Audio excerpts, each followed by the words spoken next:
Hi friends, तो इस समय लगातार एफटीपी प्रोग्राम लॉन्च हो रहा है। हमें एफटीपी ज्वाइन करना चाहिए कि नहीं करना चाहिए, पहली पार्ट हम इस पे बात करने वाले हैं। दूसरी चीज, टीचिंग मेथड में क्या डिफरेंस आ गया है, क्यों लगातार फीडबैक का इशू आ रहा है, हम इस पे बात करने वाले हैं।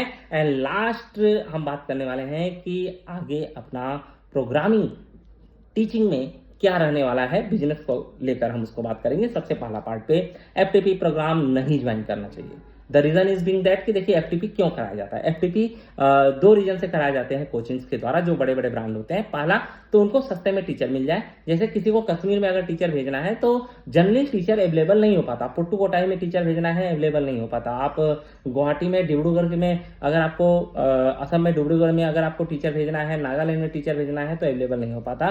तो वह क्या करते हैं, एफटीपी के नाम पे टीचर को इनरोल करते हैं। इनरोल करने के बाद वहां पे वही नॉर्मल सा मॉड्यूल वगैरह सॉल्व कराना, और उसके बाद फिर वो आपको इस हरास कंडीशंस में भेज देते हैं, जो कि मेरे हिसाब से उतना सही नहीं है। अगर जाना ही है उसी कंडीशन में जाना है, उसी प्लेस पे जाना है, तो आप एज अ फ्रेशर बस एक नॉर्मल सा वीडियो लेक्चर तैयार कर लीजिए। वीडियो लेक्चर तैयार करने के लिए क्या चाहिए आपको, एक बोर्ड चाहिए। अगर बोर्ड अवेलेबल ना हो तो एक व्हाइट पेपर आता है मित्र, व्हाइट पेपर आप अपने घर पे 3 से 4 व्हाइट पेपर चिपका दें, और व्हाइट पेपर चिपकाने के बाद प्योर फॉर्मल कपड़े पहन लें। प्योर फॉर्मल होने चाहिए। अपना 60% इंग्लिश टर्म यूज कीजिए, 40% अपना हिंदी टर्म यूज कीजिए। कन्विंसिंग रखिए अपनी जो बातें हैं, जो भी आप टीच आउट कर रहे हो उसको कन्विंसिंग रखिए, मतलब सामने वाला कन्विंस होना चाहिए, इस टाइप से रखिए। और उसके बाद इन प्लेसेस पे आप अप्लाई कर दीजिए एज अ फ्रेशर। आपको एज अ फ्रेशर भी यहां से 30 से 50,000 रुपए की नौकरी आराम से easily with accommodation and food available हो जाएगी। वहां पे क्लासरूम के अंदर जाएं, सिंगेज की किताब खरीद लें या फिर एलन की किताब खरीद लें। पहले दिन ही एडवांस के तुर्रम खा ना बने, नीट और जेई से स्टार्ट करें, और 6 महीने 8 महीने के अंदर जब आपका नीट और जेई के सिंगेज की किताबें खत्म हो जाए, उसके बाद आने वाले 5 साल तक आप जेई एडवांस की तैयारी करते रहे। कोई भी बंदा ऐसा पैदा नहीं हुआ है जो कि 1 साल में एडवांस की तैयारी कर सके, क्योंकि एडवांस की सैलरी आज भी 30 लाख से कम नहीं है, यह हमेशा याद रखिएगा।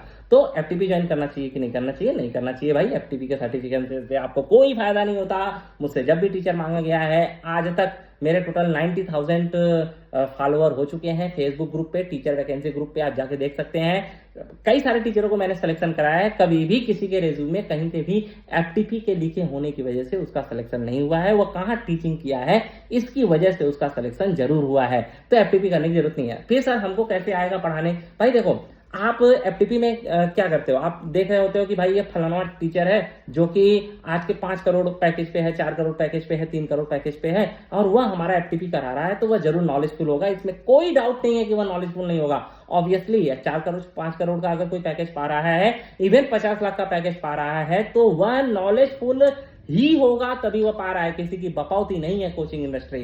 बट समस्या क्या है, इसको समझिएगा।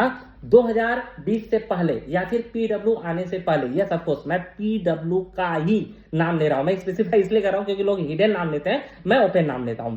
पीडब्ल्यू के आने के बाद जो टीचिंग मेथड में चेंज हुआ है, पहले जो नॉलेजेबल टीचर हुआ करते थे वह थोड़ा सा सीरियस होते थे। क्लास के अंदर उनका अपना एक एटीट्यूड होता था, बच्चे उनसे डरते थे, और उसके बाद फिर बच्चों को लगता था कि अगर यह नॉलेजफुल टीचर हमारे यहां से चला गया तो फिर हमारा सिलेक्शन नहीं हो पाएगा। इसकी वजह से जो आज के रेट में 1 करोड़, 1.5 करोड़, 2 करोड़ 50 लाख के पैकेज पे पहुंचे हुए हैं, वह उस टाइम पीरियड के टीचर हैं जो कि 2010 से या 11 से या 12 से स्टार्ट कर दिए थे। और उस समय जो हमारा टाइम फ्रेम था, वो बच्चे टीचर की रेस्पेक्ट करते थे, और जो टीचर सीरियस होकर पढ़ाता था उसको ज्यादा वैल्यू देते थे, और थोड़ा बहुत हल्का फुल्का वो मजाक कर ले, उन टीचरों को ज्यादा वैल्यू दिया जाता था। That's why they are success in past, and because वो पास्ट में सक्सेस थे। जैसे अमिताभ बच्चन जो है वो पास्ट में सक्सेस थे, ऋतिक रोशन पास्ट में सक्सेस थे, इसलिए उनको आज सक्सेस मान लिया जाता है। जबकि अमिताभ बच्चन से भी अच्छा एक्टिंग करने वाले, डांस करने वाले मार्केट में अवेलेबल हैं, जो कि आज के डेट में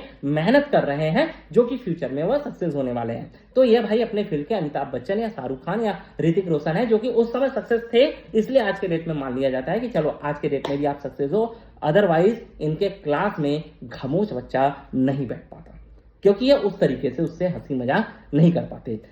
और पीडब्ल्यू के आने के बाद क्या हुआ है कि जैसे आपने वीडियो देखा होगा, मैंने अब वह पीडब्ल्यू का है कि नहीं मैं इस चीज को वेरीफाई नहीं कर सकता। उसमें वीडियो में था कि मैडम बोल रही है कि अच्छा तुम मुझको सनी लियोनी बोल रहे हो, तुम्हारी इतनी हिम्मत हो गई। अरे यार, अगर आप टीचर हैं भी और किसी लड़के ने आपको सनी लियोनी बोल भी दिया तो you must you must just उस बात को दबा देना चाहिए था ना आपको।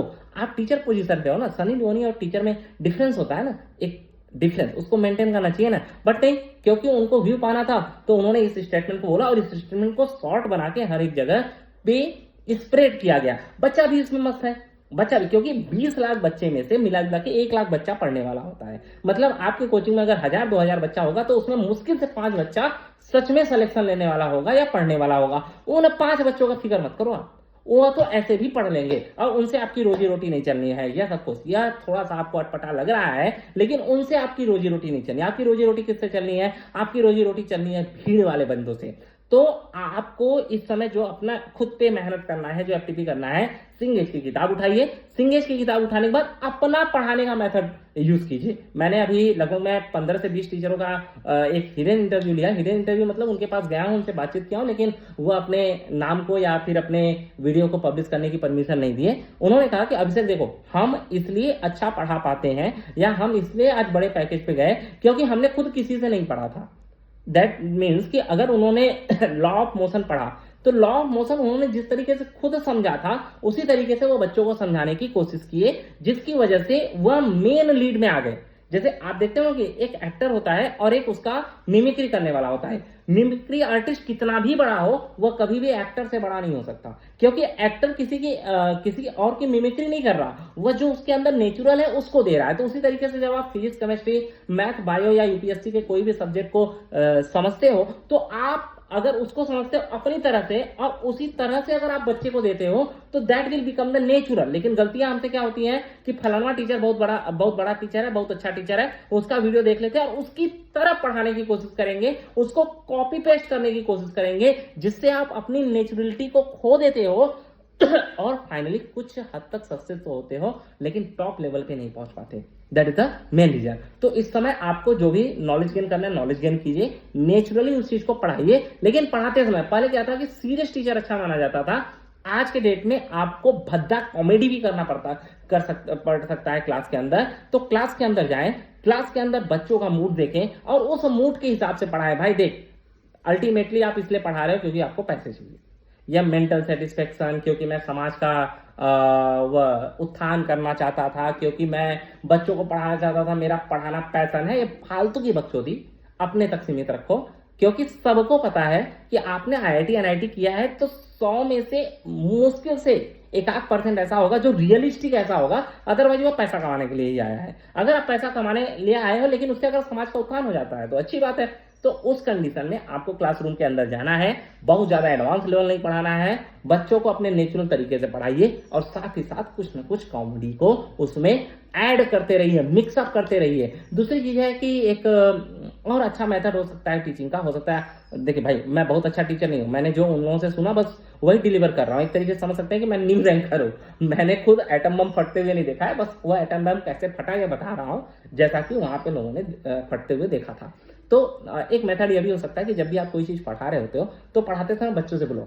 अगर मैं जैसे सपोज कि मैं अगर मेटाबॉलिज्म का डेफिनेशन बोलता हूं तो मेटाबॉलिज्म डेफिनेशन बोलने के बाद मैं बच्चों से भी 5 बार बुलवाऊंगा। मैं फिजिक्स का कोई भी कॉन्सेप्ट लगाने के बाद मैं उस बच्चे से भी कॉन्सेप्ट को बुलवाने की कोशिश करूंगा। उनको ये फील दिलाना पड़ता है कि देख बेटा, क्योंकि बच्चा जो है वो यूट्यूब से देखकर आ रहा है, तो आप YouTube की कॉपी पेस्ट करेंगे तो वो YouTube से आपको कंपेयर करने लगेगा। जो YouTube पे है उस चीज को मत पढ़ाओ। उसके साथ साथ जैसे अगर बच्चा बहुत ज्यादा कमजोर है, उस कंडीशन में बता रहा हूं कि प्रीवियस ईयर के क्वेश्चन होते हैं, प्रीवियस ईयर के क्वेश्चन जैसा ही एक रिप्लीकेट कर लो क्वेश्चन, जस्ट उसके जैसा है रेप्लिकेट कर लो। रेप्लिकेट करने के बाद अपने नोट्स में डाल दो। नोट्स में डालने के बाद बच्चे को उठाओ और बोलो कि बेटा देखो फलाना सन का फलाना क्वेश्चन आया, उसको लगा के देखो। अब बच्चा लगाएगा, उसको तुरंत क्वेश्चन लग जाएगा, अब वो आपको तुरंत भगवान मानने लगेगा।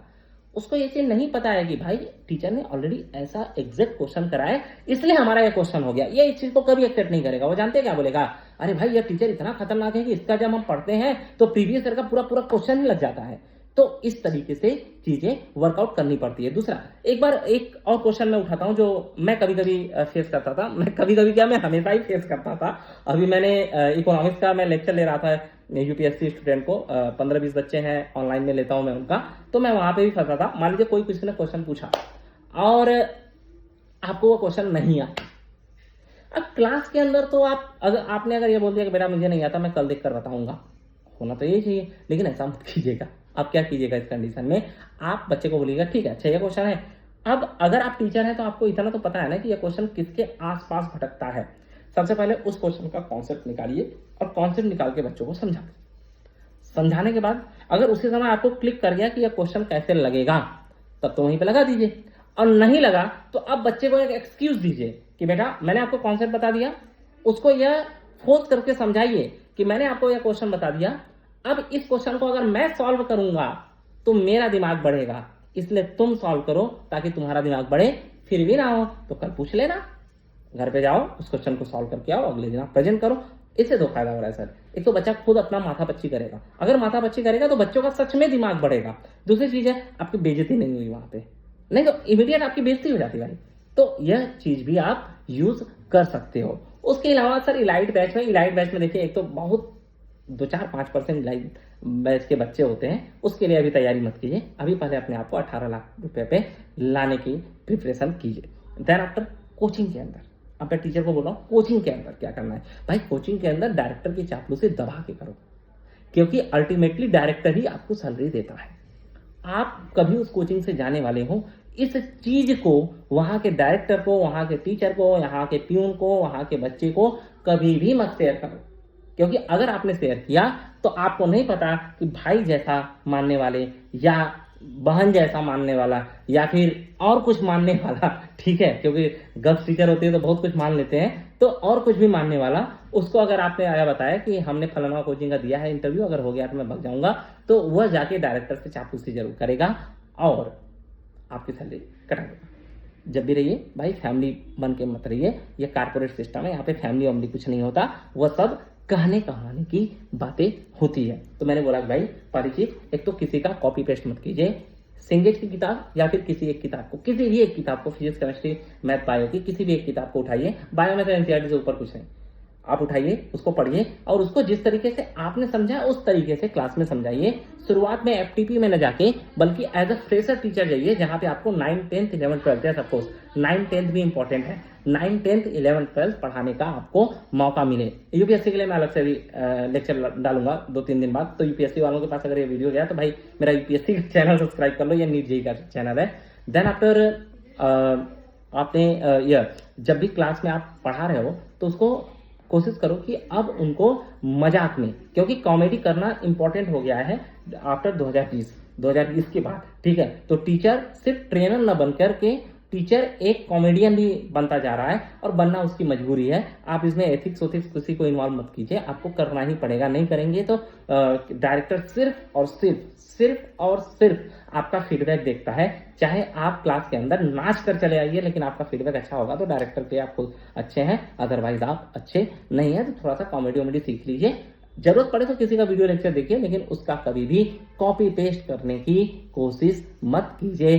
थैंक यू, नमस्कार।